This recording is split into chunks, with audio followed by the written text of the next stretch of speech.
मी संजना चेमटे, जिल्हा परिषद प्राथमिक शाळा यशवंतनगर, ग्रंथालय विद्यार्थ्यांच्या दारी हा उपक्रम आपण राबवत आहेत आणि छान प्रकारे मुलं पण प्रतिसाद देत आहेत. त्याचबरोबर आमचे पालक सुद्धा खूप चांगला प्रतिसाद देत आहेत बाळा. तर आपण त्यांच्याशी संवाद साधूया. तर मावशी, तुम्हाला काय वाटलं आता हे पुस्तक? मला हे असं आवडलं हे मुलांनी चांगलं आहे, पुस्तकं आणले तुम्ही, मुलांनी शिकावं अशीच आशा.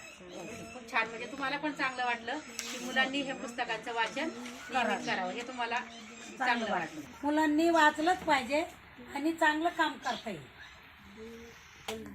तर ताई, तुला पण ह्या उपक्रमाबाबत काय वाटलं, सांग बरं तू. मला हे खूप आवडलं. तुम्ही जे उपक्रम राबवलाय त्याच्यातून त्यांना प्रेरणा मिळते, पुस्तकातून त्यांना ज्ञान वाटतं आणि त्यांना पुस्तकात वाचायची आवड निर्माण होते. हे खूप छान केलं. खूप छान, खूप धन्यवाद तुला. आणि तुला पण आवडलंय आणि खरंच वाचनासाठी खूप गरज आहे की नाही रे विद्यार्थी मित्रांनो? आपण नेहमी वाचायचं ना. आता बघा, म्हणजे पालकांच्या प्रतिक्रिया खूप चांगल्या आल्या आहेत. मोबाईल जास्त पाहायचा नाही, आपण वाचनच जास्त करायचं.